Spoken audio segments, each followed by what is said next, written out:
Kongresi i Vjenës krijoi Konfederatën Gjermane, një bashkim formal i 39 shteteve të pavarura, ku më të fuqishmet ishin Austria dhe Prusia, të cilat kishin si organ përbashkët Parlamentin e Frankfurtit, të kryesuar nga perandori i Austrisë. Hapi i parë drejt bashkimit të Gjermanisë ishte ai ekonomik. Në 1834, shtetet gjermane, në udhëheqjen e Prusisë, formuan Zollverein, një organizatë e bashkimit doganor, i cili zvogloi tarifa doganore mes anëtarëve dhe krijoi një sistem monetar të vetëm. Nga mesi i viteve 1840, në të u përfshin pjesa më e madhe e shteteve gjermane. Austria nuk mori pjesë në këtë bashkim.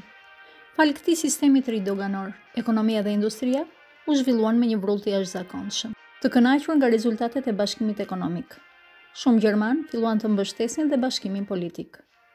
Revolucioni i vitit 1848 në tokat gjermane dështoi në objektivin për bashkimin e vendit. Në 1859, një grup liberalesh nga Hanoveri formuan Bashkimin Gjerman, një organizatë që synonte reforma kushtetuese, bënte thirrje për një Gjermani të bashkuar, ku Prusia do të ishte në krye të shtetit të ri të bashkuar dhe ku do të mungonte Austria. Otto von Bismarcku është konsideruar arkitekti i bashkimit të Gjermanisë.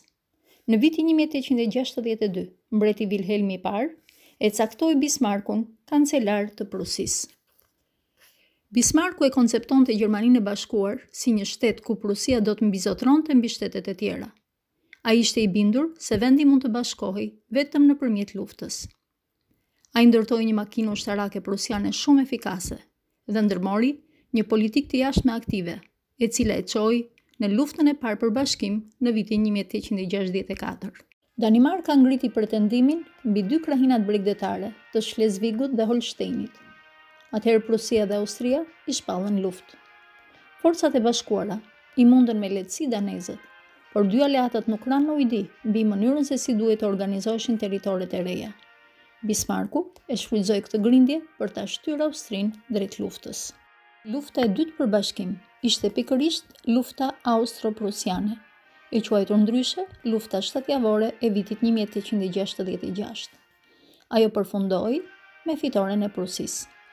Fitoria ndaj Austrisë i dha Prusisë kontrollin e Shlesvigut dhe Holsteinit, si dhe disa shteteve të tjera të vogla si Hanoveri, Hesse-Kassel, qyteti i lirë i Frankfurtit e tjerë.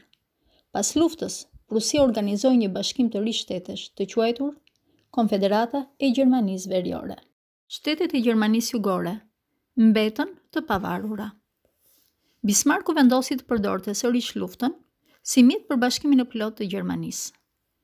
Për shkak të një incidenti diplomatik të shkaktuar qëllimisht nga vetë Bismarcku, më 15 korrik 1870, Napoleoni III i shpalli luftë Prusisë. Kështu filloi lufta e tretë për bashkim, filloi lufta franko-prusiane.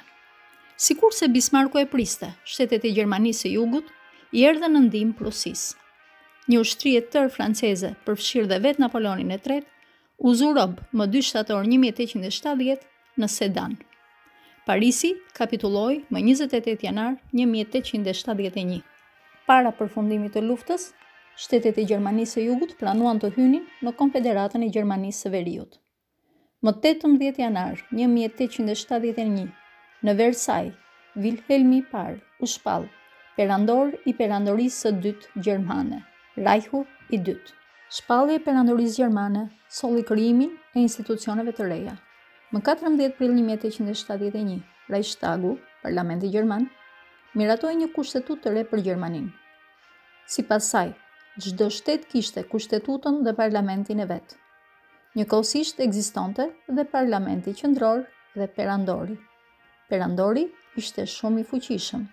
Ai thërriste e shpërndante parlamentin, anullonte ligje dhe emëronte kryeministrin. Otto von Bismarcku punoi shumë për ta bërë Gjermaninë një shtet të fortë ekonomikisht, ushtarakisht dhe me autoritet në Europë. Në planin ekonomik, u zhvillua industria, e cila u shoqërua me rritjen e klasës punëtore dhe me një urbanizim të shpejtë. Ky ndryshim e rëndoi gjendjen shoqërore dhe gjallëroi lëvizjen socialiste, përfaqësuese kryesore së cilës ishte Partia Socialdemokrate. Në fillim, ajo ishte përkrahase e teorisë marksiste, por shkallë po distancohej nga marksizmi dhe shprehej kundër revolucionit me dhunë. Bismarcku kishte frikë se mobilizimi i punëtorëve në ndikimin e marksizmit do të çonte në kryengritje kundër qeveritare dhe do të cënohej pushteti perandorit e do të dobësohej vendi. Për ta frenuar atë, Bismarcku në 1878 u bë nismëtar i miratimit të ligjeve kundër socialistëve, ligj i cili u quajt ligji i jashtëzakonshëm. Përdorimi i dhunës i revoltoi punëtorët, të cilët e forcuan qëndresën e tyre dhe Partia Socialdemokrate vazhdoi të rriste ndikimin e saj. Atëherë Bismarcku natyrshëm ndryshoi taktik. Ai hoqi dorë nga përdorimi i masave të represionit dhe u bë frymëzuesi dhe zbatuesi një programi të gjerë i masave sociale. Në vitin 1883, u miratua ligji i sigurimeve shoqërore për të sëmurët. Në 1899 dolën ligjet përkatëse për sigurimin e pensioneve të pleqërisë dhe invaliditetit. Masat legjislative të ndërmarra bën që Gjermania të bëjë shteti me legjislacionin më të përparuar në Europë.